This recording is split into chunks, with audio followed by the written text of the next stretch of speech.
It's not enough, and it's never going to be enough until you get on top of the enough actual issue, the root of the problem. Hi, I'm Brita, and I am the attorney and the attorney coach, actually all professionals, on personal development and getting to the real reason you do what you do. And today we're going to be talking about the enough issue. That feeling that regardless of how much work you've done, the quality of the work, regardless of how many committees you're on, regardless of what you've done at home, regardless of how much money is in your bank, it doesn't feel like it's ever enough. You know that feeling? I just need a little bit more. A little bit more. Just a little bit more. When we step back and look at, is that true? Almost always. In fact, I haven't seen an exception. It's not true. Ever. But that feeling is, it almost feels like we are compelled to keep going. Like horrific, horrible things will happen if we don't keep going.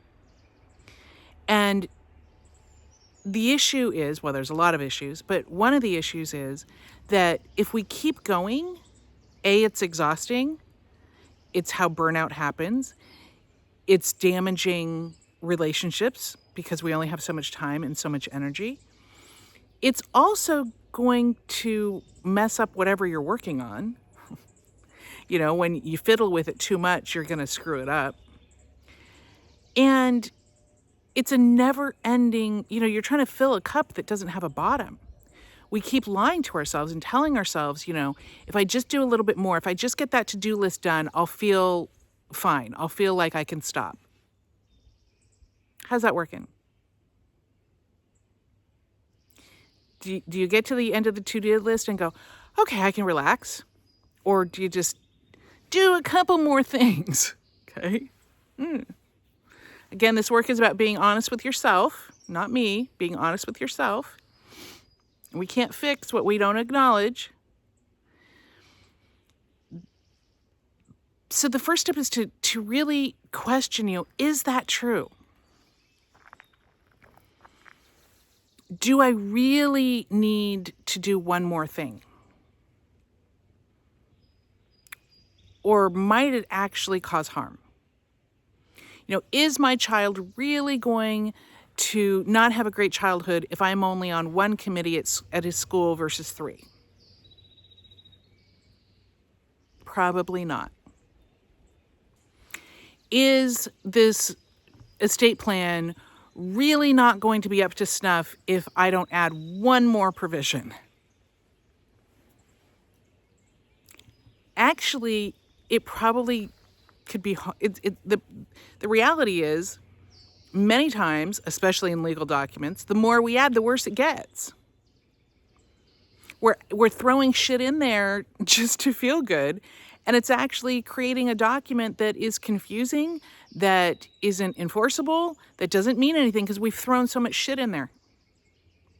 Versus having just a few key provisions that actually have a punch. But it feels like we're doing more.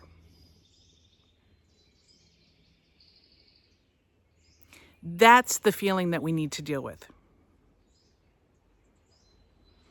I was working with a client on money. She has plenty of money. She has plenty of money. She makes plenty of money. She has plenty of money in the bank. She's doing really, really well. But it didn't feel that way to her. And so we were doing some really deep work, far deeper than anything that I'll ever do on YouTube. We were doing some really deep IFS therapy work. And we got down to that part. And, I asked, is there any amount of money that you could have in the bank that would be enough? And the answer was no. Of course not, because that wasn't the real issue. That wasn't the real issue. Is there ever enough on a case that you could ever do that you're like, yeah, I'm good? Probably not. until you get to the real issue. And I can tell you, I used to do this a lot. I am much better about it now. I'm not going to sit here and say I don't have that feeling ever. I don't. I wouldn't say that. That would be lying. But let me tell you, my to-do lists are a lot shorter. And I'm not filling them with crap to stay busy, to feel like I'm being productive because I got 100 things done today. No, I get the 1 or 2 really important things that need to get done. And then the other stuff if I have time. And let me tell you, I get a lot more done because I'm not feeling it. And the one of the problems is that we actually self-sabotage when we don't address this issue. I have example after example after example. I had one client who came to a coaching call. This was on flat fees. And she had been doing really well. It had been working. Everything was great. And so she came to a call and I could just feel the panic. And she's like, it's not working. I'm going to slash my prices. This isn't working. And I'm like, whoa. Time out. Because I knew she had been doing really well. And I knew how well flat fees worked. So something was going on. And I said, well, what are you talking about? She's like, I don't have enough clients. I'm going to be broke. I'm all of the things. And I said, well, okay, so how much are you down this month? Well, I don't know. Well, what do you mean you don't know? Let's look at you. Have you looked at your books? No. Okay, so you're feeling, you just said you're about to go broke. You're about to go bankrupt. And you haven't looked at the books. And I'm not judging her. I'm not being ugly. But literally, this is how powerful this feeling is. I said, well, let's look at your books. So she, like on the call, she went and looked at her books. And she came back a little sheepishly. She had made her year-end goals, financial goals, by September. She was not only doing fine financially, she was so far ahead of the game. It was working. So what in the world was going on? Well, what had happened was that it had worked. It had worked so well that, Tuesday afternoon, she didn't have 1,001 things to do. And that freaked her out. When she was used to having thing to do after thing to do after thing to do after thing to do, and just not stopping until she was absolutely exhausted every day, having a Tuesday at 3:00 where she didn't have anything else to do that day freaked her out. So this was a reaction to essentially an imaginary problem. But it doesn't feel like it's an imaginary problem. It feels like it's life or death, right? Just like, the billionaire who you ask, how much more money do you need? Just a little bit more, okay? I had another client who came to me and she had started a new practice and she was doing contract work for other attorneys. Okay, that's fine. And she was still working at a mortgage company. She had 3 jobs. And the more we talked, the more this did not make any sense. And there was no way she was going to get a practice off the ground and going because she couldn't put enough time and effort into doing that. And so it was clear as day what she needed to do. And she had the financial resources to be able to float this. She needed to get rid of certainly the mortgage job and focus on her practice and build it and get it going. And I was getting a lot of resistance from her. This was logical. This was the clearest thing going.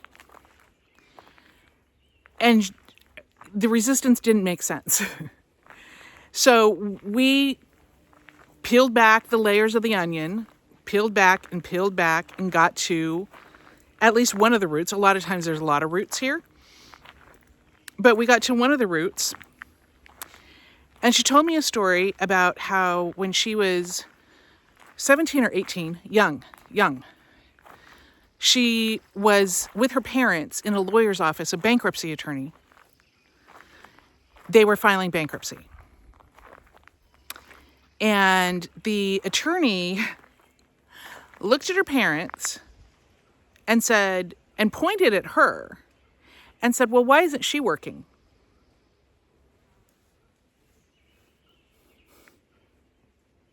I don't know, because she's a child. Well, guess what she did from that moment on? She worked and she never stopped. Now, this wasn't conscious. This wasn't a conscious decision on her part. None of this is. But she's still in that 17, 18-year-old body internally. And she's just been told by an authority figure that something is wrong with her if she's not working. That somehow, in her little brain at the time, interpreted her not working with her parents' bankruptcy like it was her fault. Which was totally wrong, of course. But, she didn't know that at 17 and 18. And that's still there. That wound, that damage, that injury is still there in charge. So how do we put salve on that, ointment on that? We work 3 jobs, even though it doesn't make sense.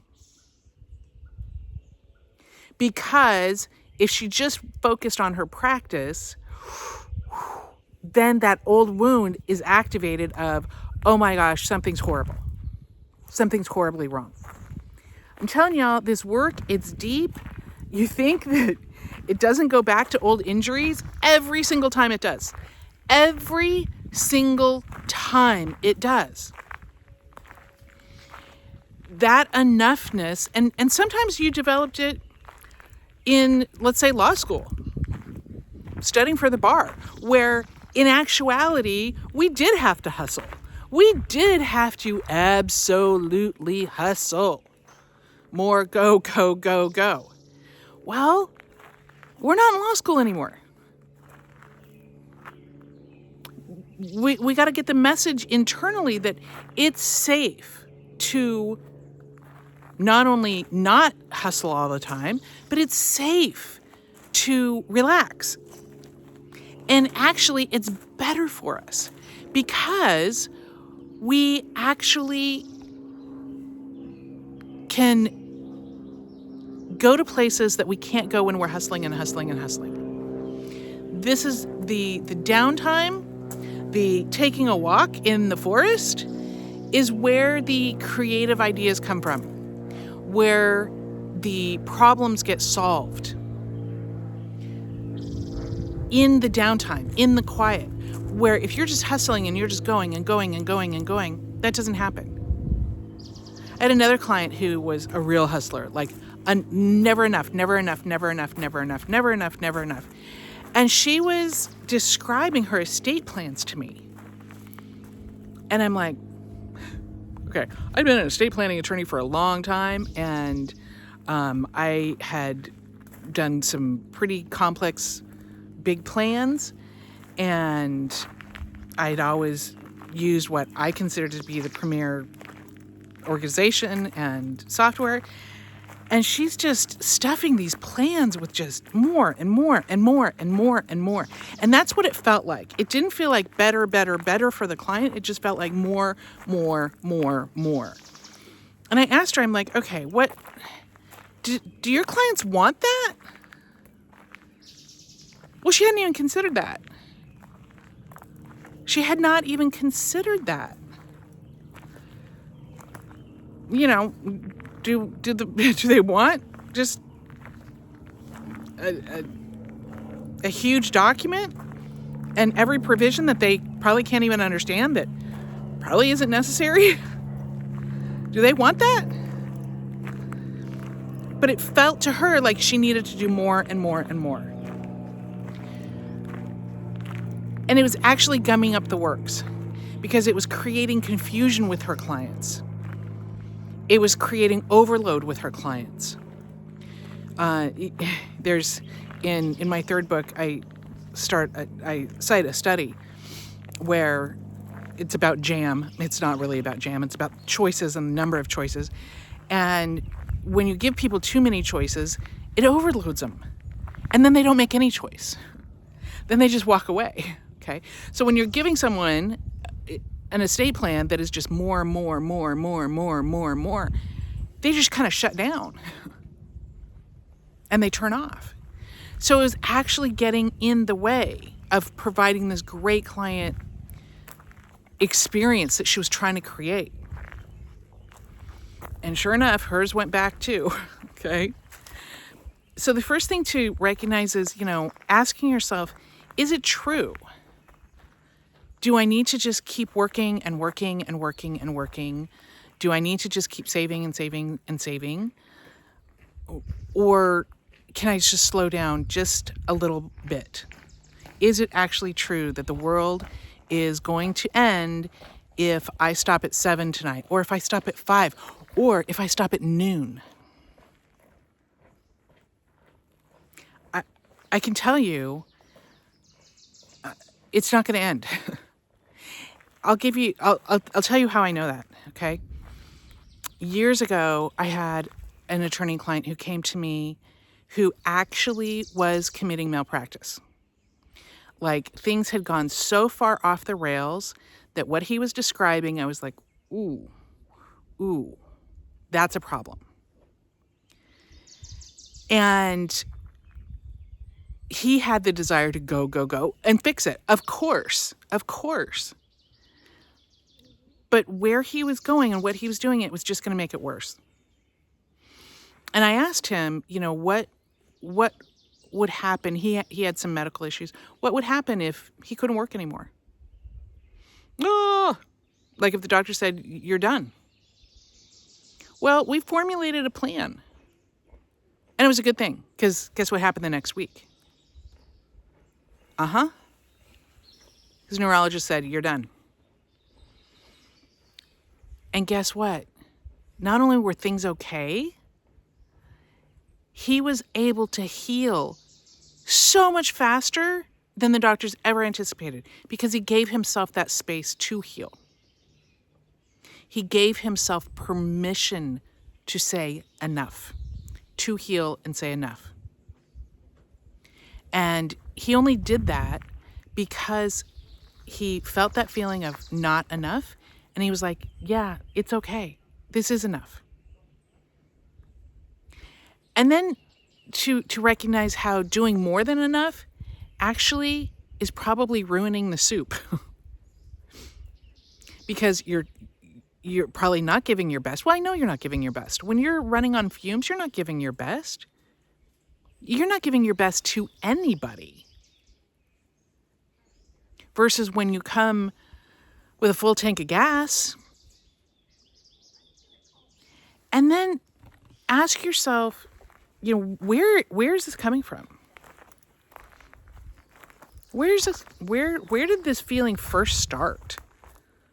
Oh, okay, well, for me, it started when I moved out on my own and I was a single mom and I was waiting tables to pay the bills. And I had no financial help from anybody other than a little bit in food stamps and daycare. Now, did I have to hit the ground running? Absolutely. I had no extra buffer. And the only person putting food in my mouth or my son's mouth was me. So yeah, I had to hustle and I had to hit the ground running. But even then, I self-sabotaged. And here's how. I got the first job that they offered me. Okay, great. Fine. But I was so in the hustle, go, that I actually made less money than I could have. I was waiting tables, and I always had this push, go energy. I wasn't conscious of it, but I had a kid to raise. I was in college. I needed to get done with that shift and go pick my child up and get home and get bath and get homework for him and me and get ready and do it all over the next day. So let's go, let's go, let's go, let's go, let's go. The second it would start to slow down, I'd be like, oh, are we cutting? Are we cutting? Where I quickly gained a reputation as wanting to be cut. Well, that's not good. That's not good in the restaurant industry. You think I got the great shifts when I was the one who wanted to get out of there all the time? No. And how do you think that energy came across to customers? Now, I thought I was hiding it. Do you think I was hiding it? I was not hiding it. I'll tell you that. I was not hiding it. That energy came forward, and it absolutely affected my tips. I had friends, and they were making more money than I was. And I was like, what? I don't get it. Why are they making more money than I was? Where looking back, if I had been able to just chill and watch my energy and not be in such a hurry to get done and get on to the next thing, get home, get the homework done.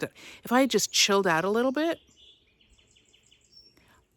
I literally probably would have made more money to the point that I only would have had to work 3 shifts a week instead of like 5, which would have made which would have given me the time to do more homework, spend more time with my son, be far more productive. So in my effort to push, go, I self-sabotaged. So I'm going to ask you to be honest with yourself. Is it possible? I'm not even asking you to agree with me right now. I'm asking you to be open. Is it possible that your push, never enough, A, might not be true. You might not need to do all of that. And B, might actually be gumming up the works, might actually be getting in your way. That's it for today. I don't even want you to try and fix it.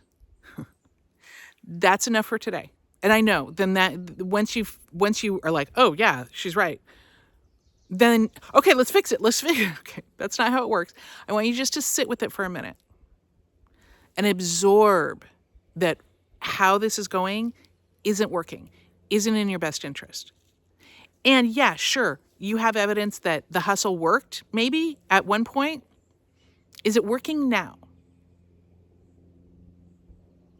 And what if it could work better if you throttled back a little bit, if you slowed down a little bit, if you did one less thing today instead of one more thing today? Just think of the possibilities. What ifs?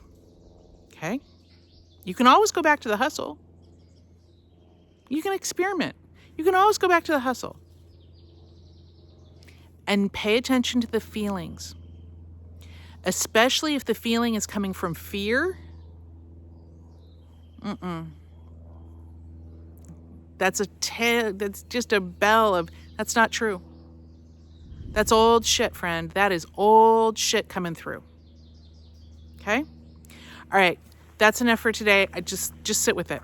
Just sit with that feeling and make friends with it. But the more you feel compelled, the worse things are going to get. Okay, take care, y'all. Bye.